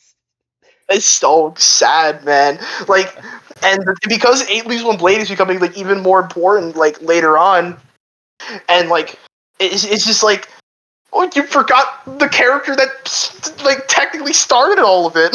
Yeah, really. It's like it's like I don't mean to like I don't mean to like talk about Kevin again, but like Kevin introduces something to the series as well, and they forget about him too. Yep. Yep. But yeah, no, like besides the point, yeah, like uh, like yeah, Annalise is utilized a little tiny bit more in this game, and then like a little bit tiny more in Sky the Third. Yeah. Well, in Sky the Third she's fully playable, but yeah, Yeah, it's yeah. I unfortunately don't really use Analyze that much in Sky Third, but we'll get to why that is when we get to the Sky Third video. yeah. I mean, yeah, but like just I don't know. Uh, what more can I talk about? Okay, so yeah, I guess we can go back to the ending of the game. Yeah. Yeah, so basically after you beat Angel Wiseman, Luve and Joshua share a final moment where like you see Luve truly change and like truly become the person that he used to be in his last moments, and then Yeah. sadly he passes away in Joshua's arms, Yep. and Liber Arc is crashing down, everything's going to shit. Estelle and Joshua share one last kiss, thinking that like oh this is the end, this is gonna be our like we're gonna die, but we're gonna die together, and Lo and behold, Cassius to the rescue on Ragnar, the dragon Yep. from earlier in the game. Yep. He really is just the dad ex machina. Yeah, Cassius. Yeah, Cassius is there to swoop in and save Estelle and Joshua from dying, and it plays this really and during the credits, like everything's all nice and good, everyone is safe, and it plays this song. It's called "I Swear," and it is such a beautiful song, man. Yeah. Yeah. Um, it it was so good. In fact, they brought it back for a later game, but we'll talk about that later. Yeah. Yep.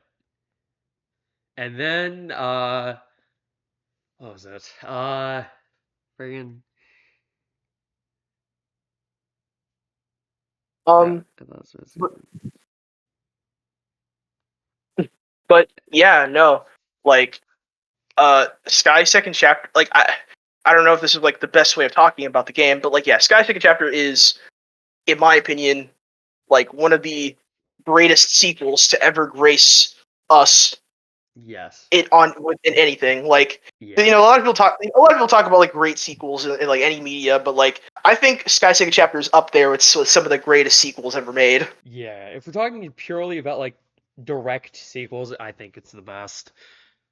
Like Yeah. if we're talking about Persona 5 is a sequel to Persona 4. Eh, Uh, technically, no, but no, technically yes, uh, but if we're talking about sequels like this, I think Sky Second Chapter is the best one ever yeah, made. the thing with Persona is that like they're not the games are mostly treated as their own standalone stories. So Yeah. Yeah. so like I don't think I would count that. While Yeah. Sky Secret Chapter is very much a sequel to the Yes. original game. It Yes. actually follows up on the events of that game and isn't trying to be its own standalone story. Yeah, no. Do not play Sky Second Chapter without first playing Sky First Chapter. Yeah, so that's where like the difference really like spawns in. Like, yeah, this is a true sequel to the original game and closes up all the loose ends from that game into this one, while leaving some things open for later on. Uh, I guess we could touch on it a little bit. Sky the Third, the follow up game, actually wasn't planned on being made. Yeah, they were originally planning. They weren't even gonna make Crossbell. They're just gonna go straight to Cold Steel 1, if I'm remembering correctly. Yeah, it's like I'm guessing the reason why they introduced Oliver as the Prince of Erebonia was that they probably wanted to do the Erebonia arc through doing the two Yep. Sky games, but this series is very like the series is still ongoing, right? So like a lot of plans changed over time, and yeah, they were like, you know what, we're gonna give some leeway, and we're gonna make another Sky game to cup to like to tie up some loose ends from Sky Second Chapter, and then set up future things, and then also yeah make an arc in between Sky and Cold Steel to set up Cold Steel. Yeah, it is.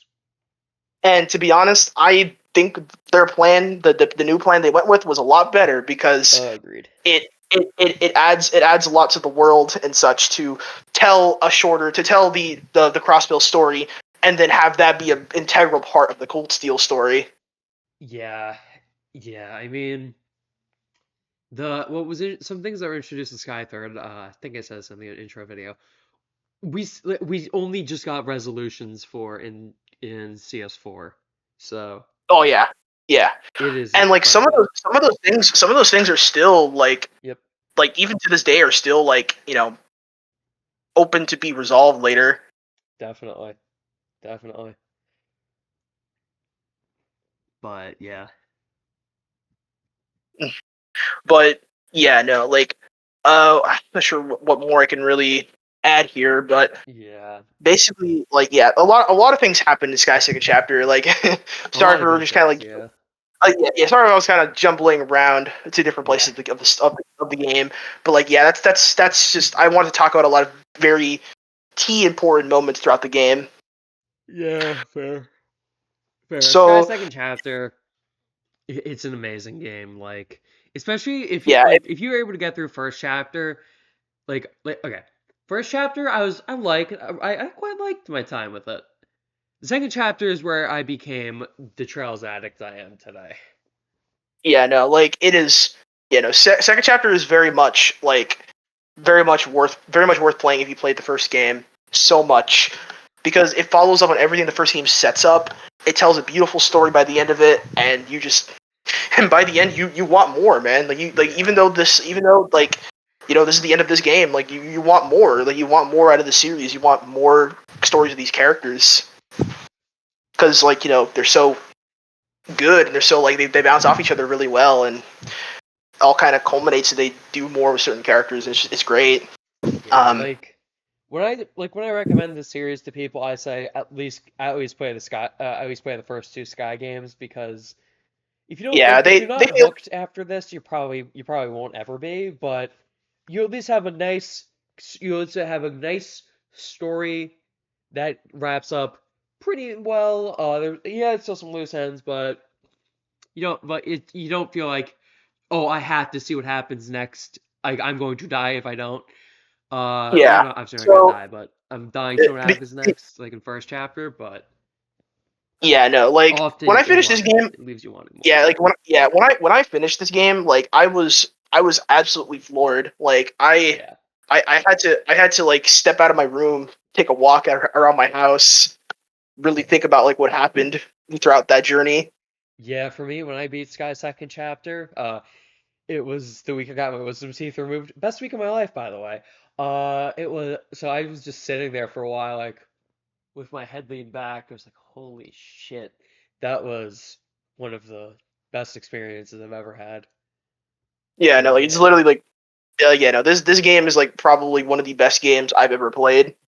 Yeah, Like it is definitely up there. Like it's so good. But yeah, if you haven't played it, please do. It is so good. yeah, yeah. Like I know we talked a lot about the spoilers and such, but like oh my It's god, still worth playing for it does yourself. play it through yourself. Like we didn't even talk about everything the game had. We didn't really even like talk about everything the game has to offer, anyways. So Yep, yep. Although I will say though, in first chapter, the max bracer rank isn't that bad. In second chapter, though, you only have a 2 point cushion. If you miss more than 2 points, you're not getting max rank. So yeah, it is yeah, this is the start yeah, of and like having 100% be brutal. yeah, Well, trails. max rank at least. Yeah, yeah. Trails. At least like at first, like they definitely like toned it back later, but like yeah, they have a lot of things that are hidden and like the bracer points. Like there's like you do certain things, you get extra bracer points, Yep. which could make your rank better by the end, and that is really good. Like that's really cool, you know. But it can get kind of annoying when certain things are like hidden behind things that the player would never know. But Yeah. I guess that's kind of the idea, kind of like a relic of like how games used to be back in the day. Yeah. Like now at least, Or trails like most of the time they give you some yeah, information. or like yeah, gaming secrets were a lot more. I guess a lot more like schoolyard rumors. I guess, Yeah. Yeah, I mean there's something to be said about those kinds of secrets, but like, yeah. but yeah, Overall like though, there's it's yeah, like there's like hidden quests and there's like hidden BP conditions that like give you some extra points for your rank. And yeah, like the thing with the rank is that like you kind of want to like get a good rank because there's a lot of good items they put in the ranks yep. Yep. and like stuff like CP recovery items and like really good armors and boots Yeah. that you really want to get those. But like yeah, if you really want to get everything, use a guide. The Yeah. guides will tell you like every BB condition in the game, every hidden quests, Yeah. and like anything else you might have to do to get the rank, to get the Yeah, max like rank. yeah, with max rank in this game, it's not like, oh, there's like only like 200 or so. No, there's 382 points. You need Hmm. 380 of them Yeah, in order to get A rank bracer. So, yeah, and that only gives you leeway of like missing like two. one boss fight condition. Yep, if that. Yeah, Some like boss one fights boss give you fight three. condition. Yeah, boss fights usually give you three. Some of them give you two, but Yeah, like that's very little room. yeah, it is not. I have a spreadsheet. I literally found a spreadsheet online that is the guide for it.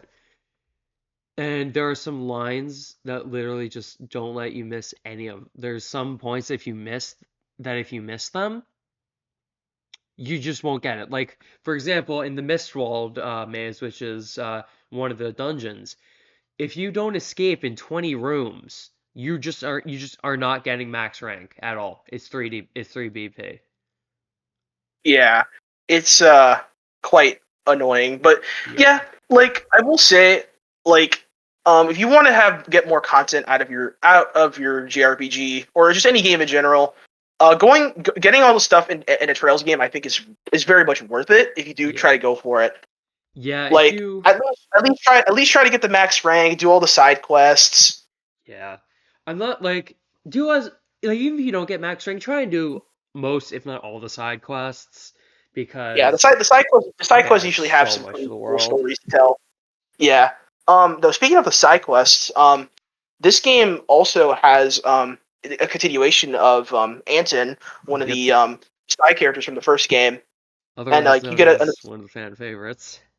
yeah, Anton. Yeah, we'll talk more about Anton like later because like Anton's kind of a character that kind of grows alongside with like us as Trails fans. Like he's Yeah. very like he's very much intertwined with like the world and such, and it's probably one of the greatest examples of like how the series can like take a character that you don't really think too much about and make them one of your favorites by Yeah. just like having them come back, having like do stuff that you like, and it's cool. Yeah, there's even an Like achievement for talking to Anton, I believe it was 13 times, or it might be 14, called Odyssey of yeah, Anton. It yeah. You, is you talk to Anton. You talk to Anton in every single instance you're able to, not every act, it's not literally every single instance. Uh, Hang on.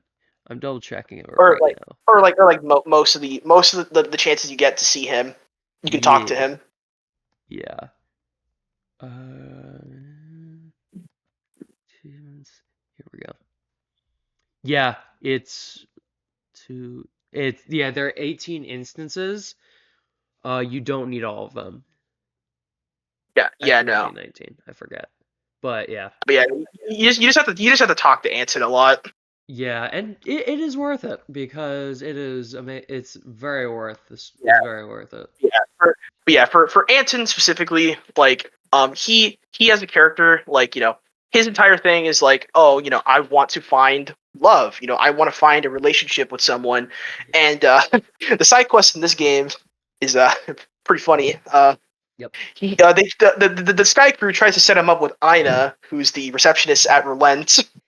Um, And yeah, it is so funny. yeah, and Ina drinks Anton under the table. Yep. Anton like passes out. Like, okay, you have to get a potion or whatever that'll stop Anton from getting from passing out from the drinks, but it It just doesn't doesn't work. anyway. And Ina still drinks him under the table. Yep. Yep. Although with my there is one achievement in Sky Second Chapter that a few that I hate. One of which is the Breakfast Safari, which is actually the last one I got. All you have to do is speak to three specific birds at three specific points. It is really annoying. But yeah, and then also the Rambling Gambler. Like, okay, you just have to find all the Gambler Jackbooks. Okay, that's pretty reasonable. You also have to win at the casino. You have to get four of a kind at the poker table. And it's unclear if you need to get the 777 or if you need blackjack or you need to get a blackjack. I got lucky, got 777 first try. It took me, I shit you not, around 5 hours of trying just to get a four of a kind.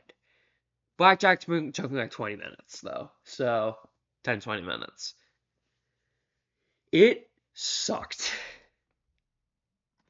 And then Yeah, it's there's pretty really no annoying. other bad achievements in this game though. No, but And this is coming from someone yeah, who has I a don't know. platinum in it, so Yeah. yeah.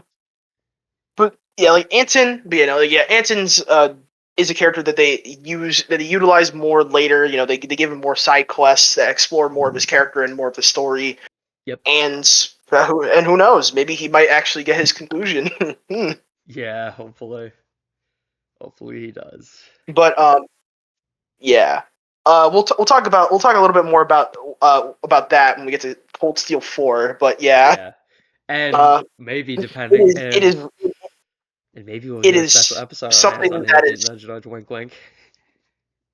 yeah we might who knows, we might make an episode on Anson. Yep, But because like he's a character that definitely could warrant his a whole episode dedicated to him. yep. He's so good. He is such a good character. He is amazing. Yeah.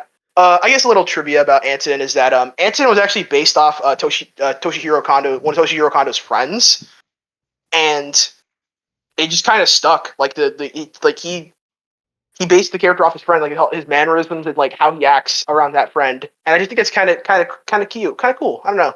Yeah. Yeah, Anton and Ricky though are so much fun. Have such a fun Yeah, dynamic. yeah, yeah, yeah. Now I want to see the Trail spin-off game where you get to Trails where to you play as Anson. where you play as Anton and Ricky trying to rizz Trails up to every Anson. woman. Yep, Trails to Anton. That has to happen at some point, right? Yeah, yeah. You get a full-on visual novel Yep, yep, where there's like different endings and like the different girls you could end up with. That'd be so good. yep, yep. Oh That'd be the best Trails game, hands down. yeah. I do kind of wish that Trails experimented more with spin-offs, but like Yeah, they're we probably only have focusing more one, on the main series. which is Yeah, there's technically Civilization, only one. Yeah, which might not even be a spin-off. So yeah. Nayuta, yeah. Uh, Nayuta is a weird one. Well, I don't know if we'll talk about it, but I don't know if we'll talk about it in the series. But I want to talk about it at some point on this podcast, but uh, I have to I have to play it. yeah, I also have to play it. I have to correction. I I have to beat it. haven't played it. Oh, yeah, I'm almost done with it. I got to the final chapter, then I just stopped because I was not about to try and do that using fucking remote play. So, Yeah, I'll, I'll probably get the game at some point, but like I haven't played it oh, because okay, like yeah, yeah, and it's not like East I, versus I Trails in the Sky, but yeah like East versus Trails I'll probably also get whenever it releases yeah, I want that. We're doing an episode on that at some point, though. yeah that sounds pretty fun but yeah like we talked a little I guess we talked a little bit about about these like things and such and like the different announcements in the last video but like yeah Yeah, it's just very cool that we're like getting more that we're getting like more Trails content this year than yeah, um some other years. It kind of reminds me back in like 20 back in like 2021 2022 I think when we got or 2021 we got the announcements for Zero Azure and Reverie for 2022 2023 announcements or release dates sorry. yeah, yeah. And It yeah, and is. like and all I can really say is like I'm glad to see I'm glad to see like the series could like um go this far and like get finally have all these games localized. Like we're getting closer and closer to Japan, but like every like so often. Like it's great. Yeah, yeah. I can't wait to I want to like I hopefully by the time Kai comes out, we'll actually be fully caught up. Well, Kai comes out in the West, we'll actually be fully caught up, by the in terms of to Japan. So because that's never happened before. Yeah, like the English fan base has never caught up to Japan. They don't It's have too been many kind of like fan a patches, but it's been kind of a contentious thing in the series, but like basically it's uh these games weren't exactly too too popular, but then people started like constantly begging like oh please localize them, and then like eventually we got them. NISA America took the reins and decided to localize the last two games that we had to do, and then finally localizing the newest game by that point. yep. So glad they localized Zero in Azure. Yeah, to be fair though, they kind of had to because Yeah. Reverie is very much Reverie very much wants you to play Crossbell before playing. Definitely wants you to play Yeah. Crossbell because like Yeah. that game, Reverie is Reverie's basically a Crossbell 3, Yeah. It Crossbell is. 3, Cold Steel 5, and a Yep. whole new story. Yep. Yeah. But we were talking about other things, but like yeah, like in general, like yeah, Sky Second Chapter is a great game. Like Yep. go out, go and play it if you haven't. If you have played it, like if you have played, spread the word. Tell everyone else to play it.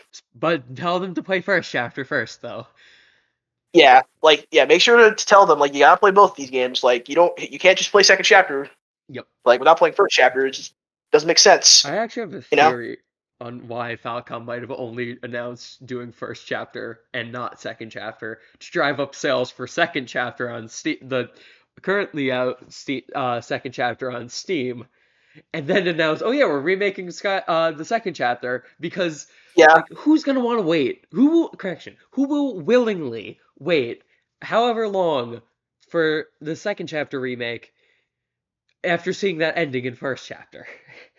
yeah, no, for sure. Like also like another thing, like Falcom said, if the first chapter remake sells well, we'll do second chapter and we'll do more remakes. And I'm like, okay, first off, I don't think sales really matter to you, Falcom. Yeah, Like I think you would make the game anyways, like even if it didn't probably. sell very well. Probably. But Like I don't know, like because like the thing is, people always bring up like, sales for Trails have been getting lower over the years, and I'm like, I well, don't think Falcom cares about sales. yeah, Like yeah, they still keep making games. Like I don't know. yeah. I think that's just them saying. I think that's just Kondo trying to drum up sales for first chapter. Yeah, the shareholders probably told him to say that. If I had to assume, Yeah, yeah, like, because I will say a lot of the things that Kondo says are because of the shareholders, but also just fear just him just not knowing certain things and yeah. lying to us He a lot is too. he is such like I don't like it like you said in the introduction. He is the he is the he is the company president that I have been gaslit by the most, and like Yeah, and yet I still love his game, and I still love the games yeah. Like that he made. I love his series a lot, but like I just kind of wish he was more of like a reliable person to get information about Trail from. Yeah, yeah, it Because like is. honestly, he is far from reliable. Other than like Deadass being like, oh yeah, this game is coming out on this day, so on and so forth.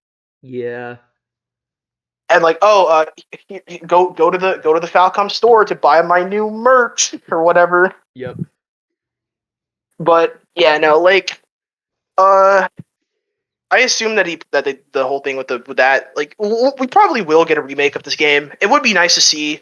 Do I think the game needs one? Probably not, but it would be cool just see see Liberal more in 3D, and yeah, also like yeah, also seeing like some of the characters that are like introduced in this game in 3D. yeah. I mean, for me at least, though, I think second chapters. The only one I think needs a the only thing I think the remake could really change about second chapter that would make it better is having there be fast travel specifically for chapter 8 Yeah, because it is not so annoying having to go all around the kingdom just to get everything, and it is one of my least favorite chapters, but it doesn't sour my opinion on the game as a whole just because the narrative in that chapter is on point. But yeah. but, but yeah, no, I just yeah, like this game is really good. Like it is like one of the best games in the entire series. Like and like the streak of good games doesn't really stop anytime soon, to be Nope. honest. Nope. Cold Steel 1 and 2 are kind of weaker than these, but like they're still good games. Like Yeah. Like I'd still the only game the only like Trails game I kind of question later on is like Cold Steel 4, but even I think Cold yeah. Steel 4 is still a good game despite all its flaws. Yeah, the worst Trails game to me is like a 7.5 out of 10, which like people seem to think means bad. It's really not. It's Yeah, still to a be honest, pretty like good yeah, score. to be honest, like yeah, 7 out of 10 to me is like a bit above average, you know. Yeah, like yeah, it's still a really really good game, but like just when you compare it to the other Trails games, it just doesn't hold up as well. So Yeah, but yeah, no, this like I'm talking about Cold yeah, Steel 2 here, by the way. yeah, like If I if mentioned that. but yeah, like it's yeah, no, it we got off topic a couple times, but it's Yep. okay. But yeah, in general though, like yeah, Sky Second Chapter is a great game. Like I would rate it. I would probably rate it like 9.5 out of 10 or 10 out of 10 straight up. Yeah. Like it's Same. one of the best games ever created. Yeah. Um, they don't they don't make them like they used to. Nope. That's that's not true. I don't mean to be like a boomer, but yeah, Yeah. it really is that good. Yep. It's hailed as one of the best for a reason. Yeah, and like it deserves all of it. Like it's so good. Oh yeah. Oh yeah, definitely. Yeah, and to think that like first chapter, second chapter actually were going to be one game, Yep. but they split it into two games. So like it Yeah. makes me wonder like what would this game be like if it was all one game? It'd be like a fucking like 100 like over 100 hour game. Apparently they actually added a lot in added a lot so that way because second chapter was originally only gonna be a third of the length of first chapter. So if I'm Yeah, remembering correctly, I could be yeah, completely off base with yeah. that. So like if that was the case, that like yeah, it probably would have been like a if it was one game, it would probably would have been like an 80 hour game 60 to instead of 80, being yeah. 60 or 80 instead of like dead ass combining the finished product second chapter with the finished product first chapter, which would be at least over 100 hours. 140 probably because 100 like 100 out like the 100 hours for second chapter plus the 40-hour prologue. Oof. Yeah, it would be a really long game. So like maybe it was for the better that they decided to split them into two. Definitely, definitely. Yeah, it's yeah, like I don't know. Uh but yeah, it's just a really good game, and just like almost pretty much everything about it is just like kind of sings it's just kind of like sings the praises of like the series, and just Yeah. how much it could really be, how good it can really be, just like is all here. Like the reason why people love the series a lot is like a lot of the reasons is from this game. Yeah. and Yeah, like like and like yeah the series reaches like peaks that this game reaches like as well later on. But to be honest, like other than like maybe some a few exceptions, like maybe not as consistently. yeah, I mean like I mentioned this before, but Sky Second Chapter is where I really became the Trails addict I am because and I credit this game for really drawing me into the series. Like first chapter was fantastic, don't get me wrong. It's just holy shit, Yeah, second chapter is amazing. yeah, no, second chapter was right where I really became a fan and wanted to see every other game that the series had to offer, and I don't regret it. The Yeah. series is awesome. Yeah, I don't regret it either. I've loved pretty much every second I've played of this series. Like I said, even when Burnout hit with Cold Steel 2, I still enjoyed most of my time with it. So, Yeah. So basically, like, yeah, what I recommend is like, yeah, like, if you've played this game, spread the word, tell everyone else about the game. make sure they play first If chapter you, first. yeah, tell them to play first chapter first. But yeah, like, if anything, like, try and like spread the word. Get more people into Trails. This series is worth your time. It is so good. Please, Yeah, it like, is. I don't I don't gas the series up for no reason. Yeah, it is. We gas it up for It a is reason. yeah, it did because it deserves it. But like yeah, like it's so good. But yeah, like if there's anything else you want to say, then we could probably wrap this up. But Yeah, I think we said I think I said everything I wanted to say. So, yeah, so Yeah, I don't think that we have like a lot of things to add. We didn't talk about like I said before, we didn't talk about everything this game has to offer. But like Yeah. to be honest, just go play it if you haven't. Yep. But Definitely. and like experience like things that we didn't talk about here. But like yeah, this game is good. That's all I have to say about it. If like I said before, it is a 9.5 or a perfect 10 out of 10 for me. It Yep. is that good. Okay, Yeah, it's probably the so same for me. So that if yeah, that is all, yeah, so if that is all, okay. Well, we'll see you in the next episode. see you in the next episode. Goodbye.